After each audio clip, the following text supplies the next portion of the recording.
my name. My name is Elise. How many? Let me hear you say Elise. Elise. It's a fine name, but I thought it was boy. He said, Elise. No, he said, boy. He said, boy, what's this I hear about you walking where you shouldn't be walking? And then his eyes went like that after he said it. Shouldn't be walking. Like that. And of course, by then, I was no longer a boy. I had become, I had become a fool. How many folks have experienced many men that have become fools? I became a fool. But I was a fool that felt he had accomplished something. That's also known as a dead fool. And he said, what's this I hear about you walking where you shouldn't be walking? And I'm down here like this looking up at him. And I meant to say something like this. And this is what I thought it would sound like. I did this because you told me. Any of you ever try that? You're going to fail. Don't ever do that. I said, I did this because you told me that I was a human being. You told me I was a man. And if I'm a man, then I could walk on that sidewalk that our own people built with their own hands. I had a right to walk on that sidewalk. And then my daddy looked at me. And then he did something that always made me nervous. He would just kind of lean back like that. And whenever he leaned back like that, out of nowhere, his hand would come. And I didn't know which direction it was. And that would end the conversation for many hours. And he went back, and his hand came slow this time. And he put it in front of me. And this is what he said. He said, Elise, on the day you were born, I was the one that pulled you out of your mama. You did not want to come into this world. It's like you already knew in there what it was going to be like out here. And you said, it's nice in here, it's comfortable in here. I'm not going out there. And I just pulled you out, and you came out, and you were crying, and then you got all quiet, and I held you. And when I held you against me, I remember I had never felt anything so sweet, so beautiful in this world. And I looked at you, and I said, I don't know what else is going to happen to me in this life, but right now, it's all good. Right now, there is a God, and right now, that God is smiling at me. And I looked at you, and I held you, and you looked at me, and you smiled. At least I thought it was a smile, and I just felt that it's all right being alive in this world. And then he looked at me closer like this, and he said, so that was a good feeling for me, boy. What will not be a good feeling to me is when I have to hold you yet again and lay you down into the earth. And then we're going to cover you up with dirt. There's some things can't be covered up. And my love for you can't be covered up. And the crying of your mama ain't going to be enough dirt in this world to cover that up. That's a mountain to cover up the tears of your mama. So I got a suggestion for you.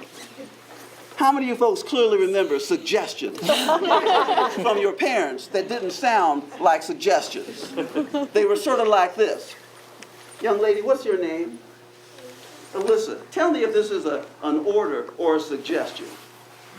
Let's pretend it's your mama talking. Miss Alyssa? Say yes. Yes.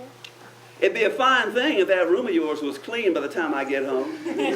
Now, Miss Alyssa, is that a suggestion or is that an order?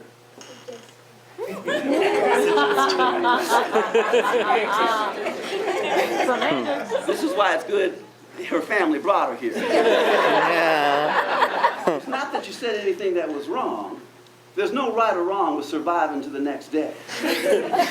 But that is an order.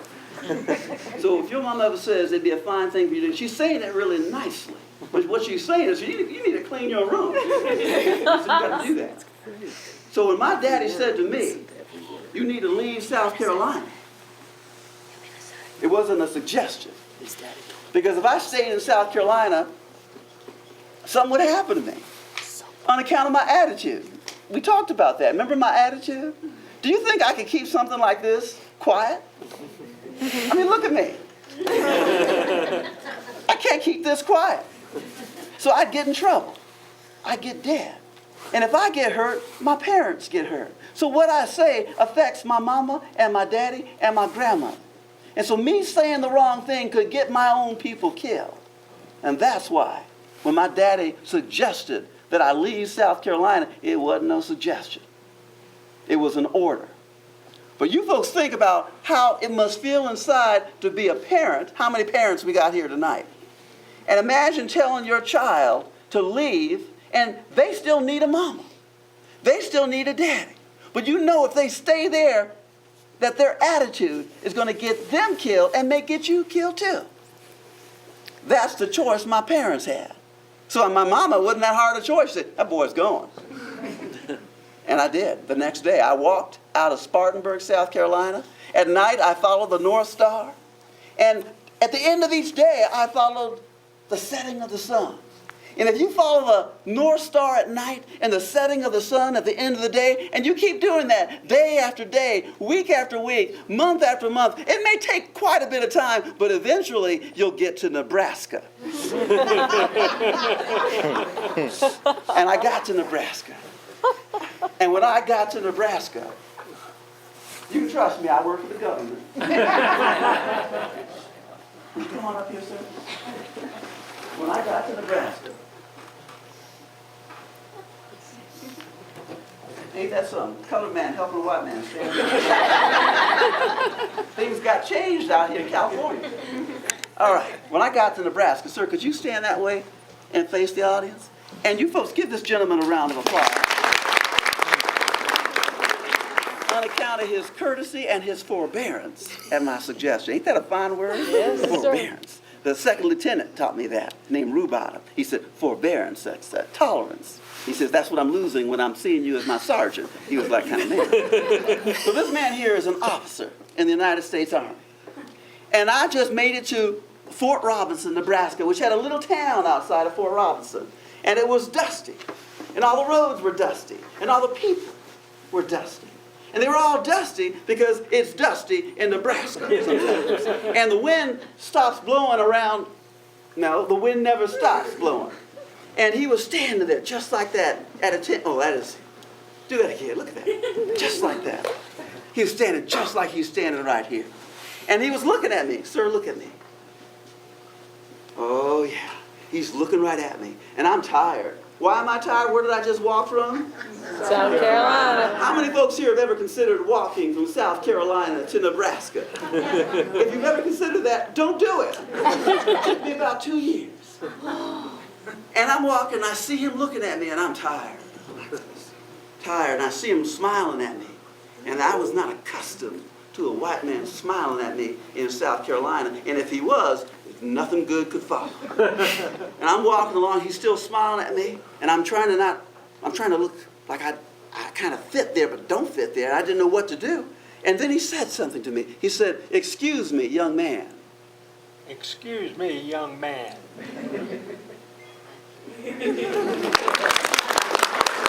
So I turned to look for the young man. There wasn't no young man there. And I looked back at him, and his smile got deeper. And then he pointed his finger at me and raised an eyebrow. Just do that.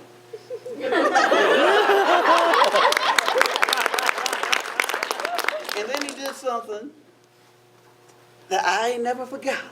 He gave me an even bigger smile. Now look carefully at that smile face. How could anyone resist that? Now, just so you know, that's called bait. If you're fishing, you can't catch anything worth catching unless there's something sweet at the end of that hook. And the sweet at the end of that hook was that.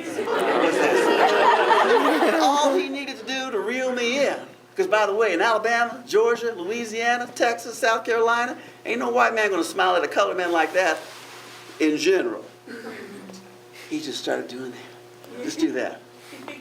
Point at me and just move your finger like that. And keep doing it. Do it again. Do it again. Oh, yeah. I just came up. And I said, how can I help you, sir? And this is what he said. He said, because he had a table in front of him, and on the table were pieces of paper, bunches of paper right there, and there was a rock on the paper to keep the wind from blowing it away. And I didn't know it, but he was a particular kind of officer.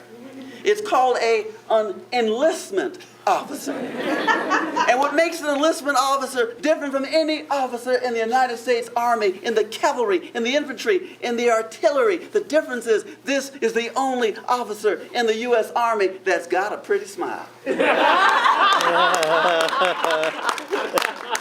I never learned that in South Carolina.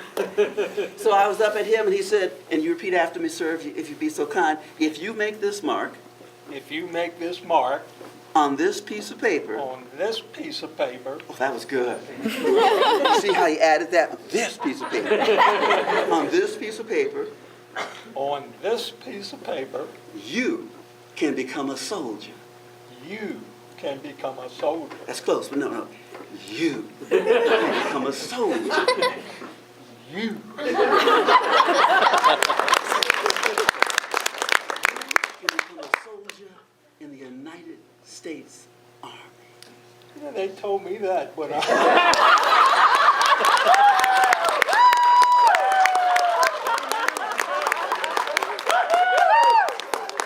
Why do you think I picked you? I can always tell someone that's been in the military. Notice his shoes. Notice his bearing. And notice his sense of humor. You cannot survive in the United States military without a sense of humor. Okay. All right, where we go? All right. So you're saying if I make my mark on this paper, I can become a soldier? You just say, yes, sir. Yes, sir. And think of that. There's the sweetness again. He called me. What did he say? Sir. This is the first white man in my life to ever call me sir. And sir may not sound sweet to your ears, just like ma'am may not sound sweet to your ears. But if you grow up in a place where no one who looks like him ever calls you sir or ma'am, I tell you right now, that's got the kick of whiskey to it. Let me show you. Just say sir. Sir. Say it again. Sir. One more time. Sir. That's feeling pretty good. So did he have me? Yeah. Oh, yeah. Let me have a question for you. Did he have me before I even rounded the bend? He's offering me $13 a month. What am I going to do? It's going to look like this. Well, sir, I don't know if I'm going to make my mark on this paper. I'm going to consider what other things I can do. My mother and father were sharecroppers. And before that, they had been enslaved. And it was against the law to teach an enslaved person to read or write. So most of the Buffalo soldiers, most of the soldiers of the 9th and 10th regiments of cavalry, and the 24th and 25th regiments of infantry, most of them come from the South, where it was illegal to teach a slave, an enslaved person, to read or write, which meant you could not be a clerk in the army because you did not know how to read or write. So the chaplains were the ones who taught us our letters. But at that point, I did not have such a thing called letters. All I had was my attitude. So all I could do was make my mark. So he gave me the pen, and he knew full well that I did not know how to write, but he still had the courtesy to offer me the pen. But he had that smile, too. Continue to give me a pen, and I took it. And as I started to make the mark, I remembered something, and you brought this back. I remembered something that I had not heard for a long time. It was something we used to sing when I was a little boy growing up in Spartanburg. And it sounded like this, and you reawakened that memory. There's a man going round taking names. There's a man going round taking names. He has taken my brother's name, and he's left my heart in pain. There's a man going round taking names. Death is that man taking names. Death is that man taking names. He has taken my brother's name, and he's left my heart in pain. There's a man going round taking names. That's what I was hearing in my head. And I was thinking, what's your name, sir? Lance. I was thinking that Mr. Lance wasn't really Mr. Lance. I was worried that Mr. Lance might be Mr. Death taken my name. Because it's just like death to have that pretty smile. Show. There you go, right there. But I didn't have many. Did I have many choices? If I did nothing to improve myself, I'd be a sharecropper. If I prayed to God every day for a better world, I'd be a sharecropper. And if I just hoped that the good Lord would look at me and say, that boy deserves a better day today, I'd still be a sharecropper. So I took the pen. Thank you, sir. Oh, that was very kind of you. It made certain I had a grip on that, right? Because you know I'm signing my life to you, so I'm going to do that. I made my mark, and on that day, I become a soldier. And I got to tell you right now, when I walked in here a short time ago, and I glanced to one side, and I saw you, I have not seen you since that day in the 1880s when I enlisted, and you have not changed a day.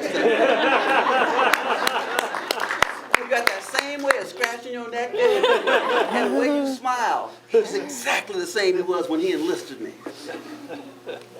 He's laughing, but I'm the one that's in trouble. But I want to thank you.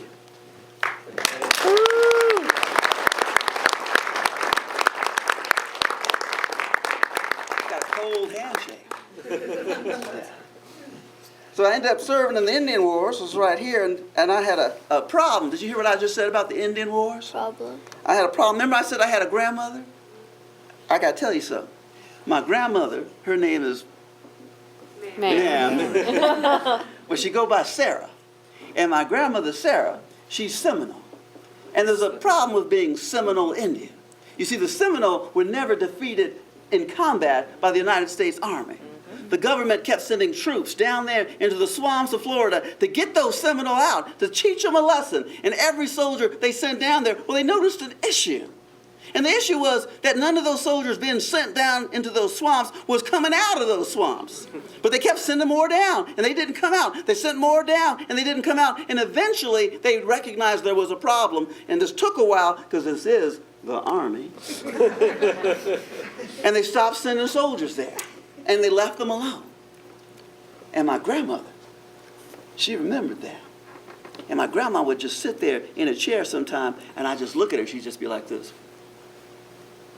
I said, Grandma, what you doing? And she says, I'm killing. I said, well, killing what? What do you mean? She said, I'm killing those soldiers that killed my people. Oh, there go one right now. Oh, yeah, that was good. Got him. That's what she was doing. I said, that's nice, Grandma, but it's a nice sunny day outside. You might want to go out and watch the clouds or something. She says, I'm busy. And she'd just do that. She is a tough woman. And there's a little bit of that toughness that's inside me.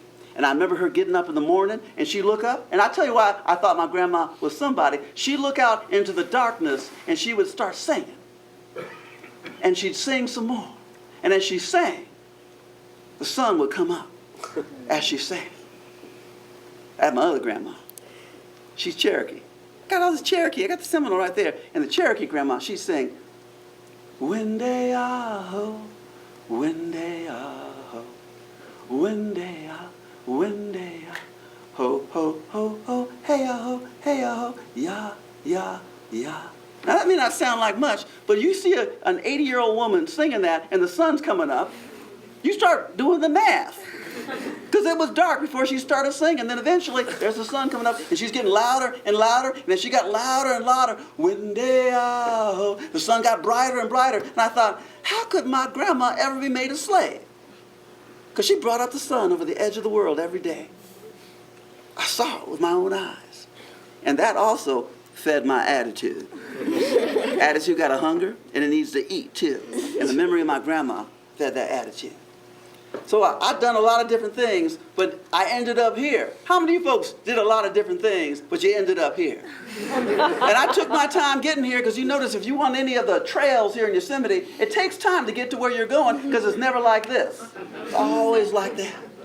And when we saw these mountains after we went over Pacheco Pass, after riding from the Presidio, San Francisco, we saw them off in the distance, and they were so beautiful, but there was something disturbing about them. Because it was May last year, 1903, and I saw this whiteness on the peaks. And I asked the lieutenant, whose name was Rubottom, I said, Lieutenant Rubottom, what's that white up there on those mountains? He looked at me and he said, well, Sergeant Bowman, that's snow. You hear that quiet? That's what I was feeling. I said, sir, it's May. And he said, yeah, they had a lot of snow last year. And we're going there. He said, yeah, that's where we're going. Right up to where that snow is. Hear that quiet? That was me too. And the mountains just got bigger and bigger and bigger and bigger. Until pretty soon they were all around us. And everybody did this. How many of you, when you first come into Yosemite Valley, you were talking and then you just went, and then somebody pointed at something, tapped your shoulder, you went, if you listen carefully right now, we open those doors, you'll be all those people just coming in, they're all going,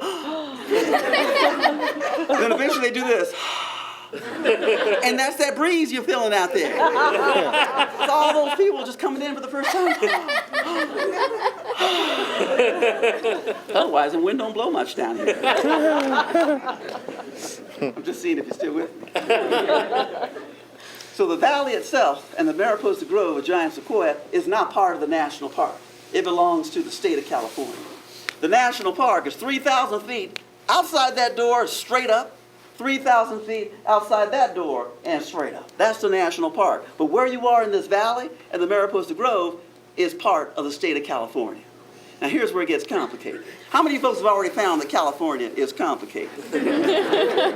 It's very complicated. For example, the soldiers were brought in here in the first place because it was a new idea. And when someone has a new idea, usually their response to hearing something new for the very first time is not like this. Watch my face. That's not how people respond when they hear something they've never heard before. Usually the look is just like this. So you folks say these two words and I'll show you the expression in the county called Mariposa, which is where you are. Here we go. Say after me, National Park. National Park. That was the expression. So the people in this county are accustomed. And you know what I'm saying? When people have certain wants, certain customs, they are accustomed to riding up into these mountains and shooting the deer to feed their family. And cutting the trees down for firewood to keep their children warm. How many folks think a parent who keeps their children warm in the wintertime is a good parent? How many folks think a parent that keeps their children fed in the wintertime, not like that's the only time, is a good parent?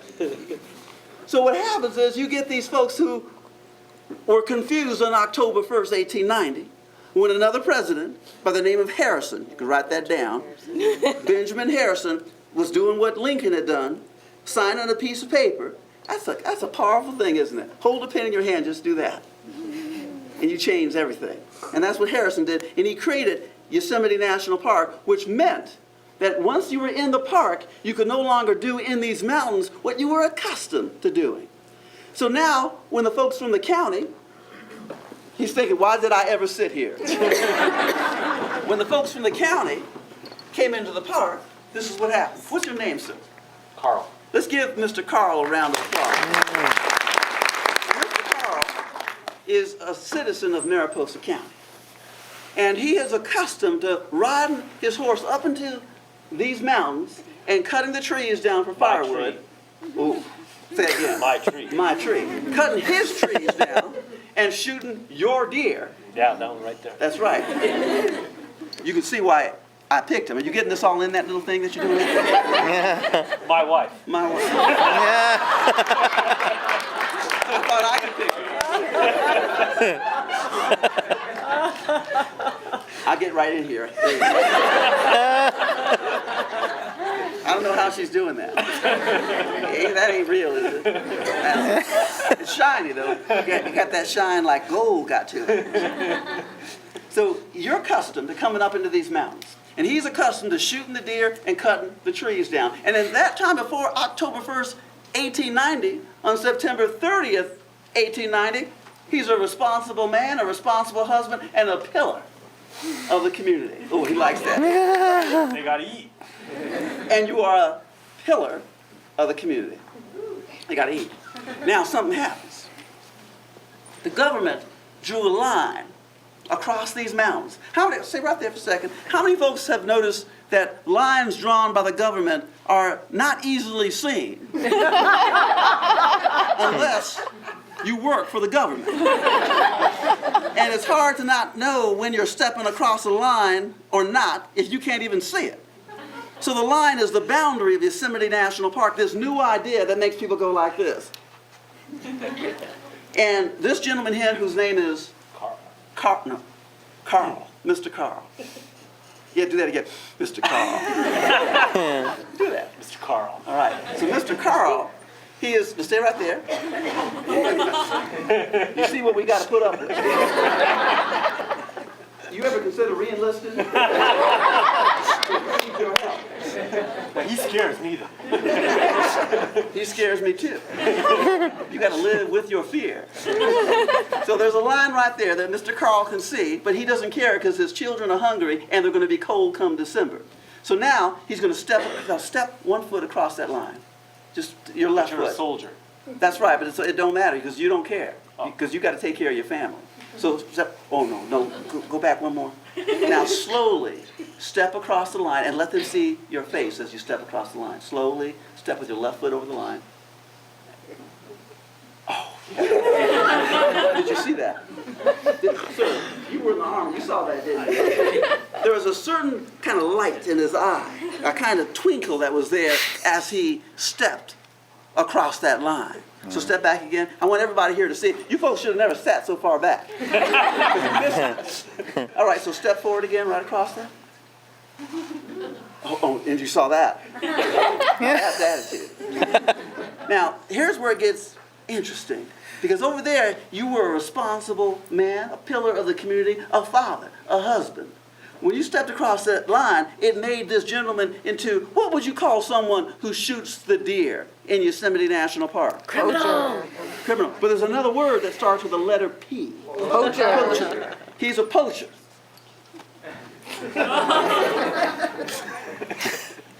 He's a bad poacher.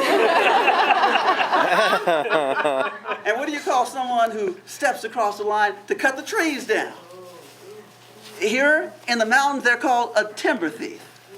Now, how many folks have noticed that, and sir, your name again is? Carl the lumberjack. Carl. I'm starting to be filled with regrets. I'm going to get through it. How many folks feel that Mr. Carl is probably not accustomed to taking orders from a colored man? How many folks feel that me experiencing that is called in Mississippi a dream? You wake up and you go, oh, it's a dream. I got to tell a white man what to do. That was a dream. That's South Carolina. So now, you are a poacher and a timber thief. And even though you know who you are, I know who I am. And I can't let him cut the tree down. I can't let him shoot the deer, but I got to do it in such a way where he doesn't feel that I feel that I'm better than him. I got to make him feel that he's the one that got a little bit of power because he sees me and not having any power at all. Because in Alabama, Mississippi, Georgia, or Louisiana, I could get killed just looking at him the wrong way. But we're not in Alabama. Where are we? California. Say that with some passion. California. Where are we? California. California. That's where we are. We in California. So now, I still got to watch and remember who I am, where I'm from, and who he is. And so I got to tell him he's doing something wrong without outright offending him. So this could lead to an awkward conversation. Listen, how you doing, sir? Just that one. Oh, sir, that wasn't how I was planning on beginning the conversation. But I noticed you got a wagon right there, and I noticed in the wagon there's something in the wagon that looks like a deer, and it looks remarkably dead. And you, by the way, you are perfectly honest about what you've done, and you see nothing wrong with what you're doing because you're helping your family. So you don't see what you're doing is wrong. You've been coming up into these mountains for years, and there's someone you don't even know in Washington signed a piece of paper that changed your life. I'm just getting that one, just like every other year. Well, sir, on October 1st, 1890, President Harrison made this area that you're in right now, including that deer, a national park. And in a national park, you cannot shoot the deer. There's no hunting allowed. So, sir, I'm sorry to inform you, you cannot take that deer out of Yosemite.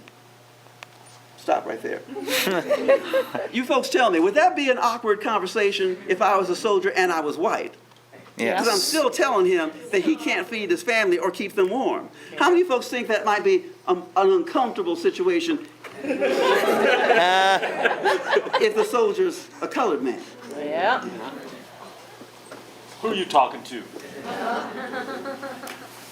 Well, sir, I have a request of you, and I'd appreciate it. I'd appreciate it if you would let that deer on the ground right there, because I don't know how else to say this.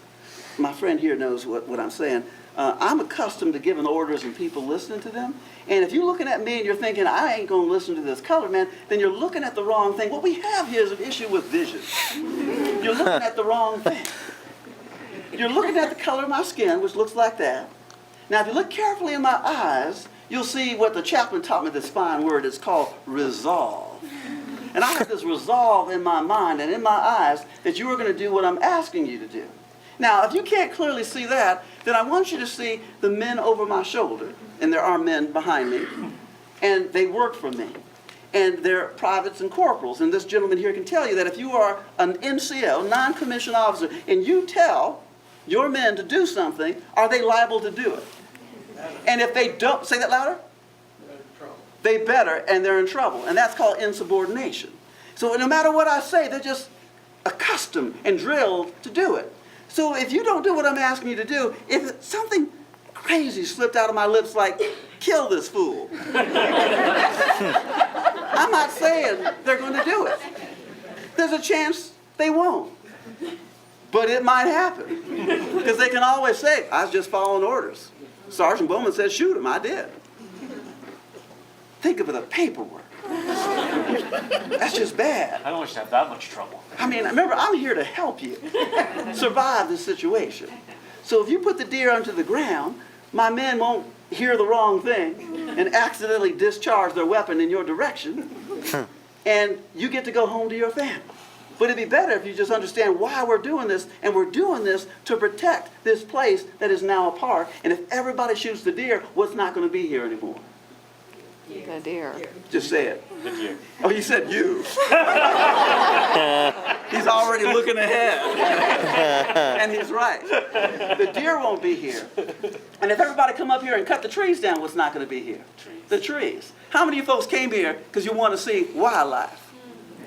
How many of you folks came here because you want to see trees? And if they're all cut down, there's nothing to see. So you'd be doing us a courtesy. Did I dress that up well? You're doing the government a courtesy by letting out that deer and just leaving the park. Or enjoying the park, but don't shoot the deer, don't cut the trees down. I'm a courteous man. I sensed that when we rode up. So I want to thank you for obeying the law. You notice how he hesitated. He's good. Because he may not be accustomed to shaking a colored man's hand. But this means something. Where I'm from in South Carolina, that means he's not going to do what he shouldn't be doing. So I'm going to let go, and he's going to get rid of that deer, and he's going to ride off. Now, let's give him a round of applause. So I got a question for you. Being a soldier in Yosemite, is that easy duty? Is that difficult duty? Difficult. Being a colored soldier in Yosemite, is that easy duty or is it difficult duty? Very difficult. Now here's something else. What happens when you get up in the morning and you say this to yourself? Your eyes open up to the sun, you say, oh, I don't know what kind of day it's going to have, but it's going to be a bad day today. What kind of day are you likely to have? Difficult. Because the Creator's right up there and he's going, you want a bad day? Coming up. It's right there. But no matter what kind of day it might be, if you wake up and you see, because there's an opportunity every time the sun comes up, and you say to yourself, I don't know what anything's going to happen to me today, but it's going to be a good day. It's a good day to be alive. You're more liable to have what? Good A good day. So I put it this way. Being a colored soldier in Yosemite ain't a bad day. Not even necessarily a good day. But it's interesting. It'll always be interesting because you just never know who you might run into. And so what we do on our patrols up in the high country, we have a post way, could you raise your hand? Right there. A post right over there, a little cabin sitting on the edge of a meadow. And in the cabin, there's a table. And on the table, there's a ledger. And we got to write down everything we saw on the patrol from that cabin right there And then all the way at the other end, raise your hand. And there's another cabin. Now there's 20 miles of Yosemite between here and there. And we ride as few as 3, as many as 5, from there to there. And pretty soon, everything you've seen along the way, you've seen before. And you ride again, and you see the same tree you saw the other way. You recognize it. And you just go back to this cabin, you sign your name, you make a note of what you encountered, like that nice man who wanted to cut the trees down, you write it down on the ledger, and then you go back the exact opposite direction. There you go. Back to that cabin 20 miles away. And you get there and you do the exact same thing. Then there's another cabin. Someone right there at the far end, raise your hand. Right there in the red. Yes. And you go up there and you do the exact same thing. Now, how many of you listening to this are already thinking, well, this is boring? I mean, even the horses look bored for a little bit. But I guarantee if you are riding on a trail that's on the edge of a cliff, your horses aren't bored, and neither are you. How many of you folks have been here for only a few hours? How many of you have been here for a few days? How many of you have been here for a week? How many of you already that have been here for a long enough time are not planning on leaving? How many of you wish you could stay for a few more days? How many of you hope I brought some piece of paper in here that I could sign allowing you to stay? And that's the only reason why you're here.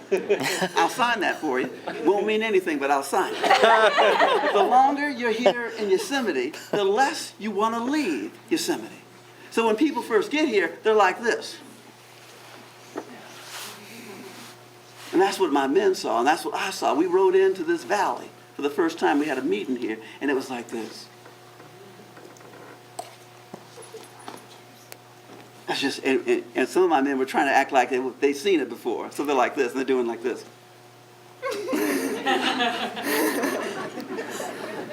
But they just feel like that. I've seen that El Capitan. Ain't nothing like El Capitan anywhere in the world. They ain't seen it before. He's from Alabama. One of those folks from Alabama. Can't get impressed by anything. But that's what this place will do to you. And what it does is this. It somehow finds a door through your eyes, and it gets into your heart, and it starts opening up your heart. And as that heart gets bigger and bigger, your expression goes from this to this. This is the only place I've ever been where people have this kind of look on their face, and I'll show you right now. And you folks tell me if you've seen people wearing this kind of expression. What would happen to somebody in San Francisco that's walking around like this? I said that last week, and somebody said, I know what street that was.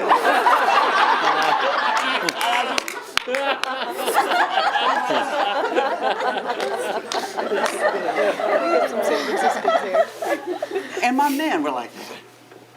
And I got to tell you what it felt like and what it feels like to be in a place that's so quiet that sometimes you wonder if your hearing's gone away because the wind stopped blowing. And then when it starts up again, remember I did that before? That wind just fills you up. And there's a problem. If you stay here long enough and open up enough to this place, it gets so deep inside you that pretty soon when you leave, you don't want to leave. And you'll do anything to stay here. How many folks here are not planning on leaving? I love your honesty. How many of you folks have been here before? And how many are planning on coming back? And how many, when you're not here, you're just thinking about being here and dreaming about being here? And how many of you could be having a very serious conversation about something and somebody just has to say, Yosemite. And you go from this, and you go, say it, Yosemite. Yosemite.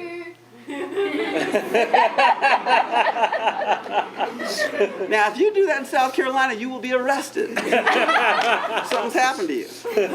And I saw that happen to my men. Because keep this in mind. All the soldiers in Troop K and L of the 9th Cavalry served in the Philippine insurrection. We served in the Philippine-American War, and every colored soldier was fighting the insurrectants under Aguinaldo. And the Filipino people were just fighting for their freedom against the Spanish. And when they got rid of the Spanish, and their differences were really more political than anything else, American soldiers come in. And when the American soldiers come in, they looked at the Filipinos the same way they looked at the colored soldiers. So I had a conversation with an American officer. And of course, that meant he was the one doing the talking. And he was from Kansas, white man. And he walked up to me, and he picked me out, and I'm a sergeant. And he looked right at me and stopped me, and he says, I got a question for you. And I says, what's that, sir? He said, what do you think of these niggas they got here? I said, I beg your pardon? I said, these niggas here, what do you think about them? And I looked at him and I said, sir, I've been here for months, and I've seen many things, but I've not seen any niggas. You're seeing something that ain't there. I get that looked into. And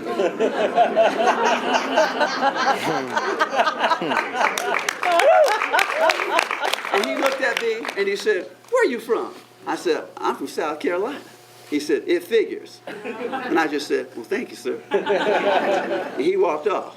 But you see, the point that I'm making is that the Philippine-American War started primarily because of the attitudes of the white soldiers, the officers that were there regarding the Filipino people. That's how it really started.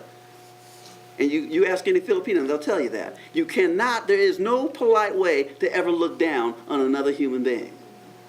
It don't matter. If you're doing this, it's just rude. But you're doing this. Hi. What's your name? Eileen. Eileen? Hi, I'm Shelton. That ain't my name. I'm already lying to you. I'm teaching you not to trust everybody. My name's Sergeant Bowman. That's a good lesson to have. Have an open heart, but make sure there's a door. All right. And you got the key. All right, just remember that. You got the key. So how many folks have figured out by now that I love talking?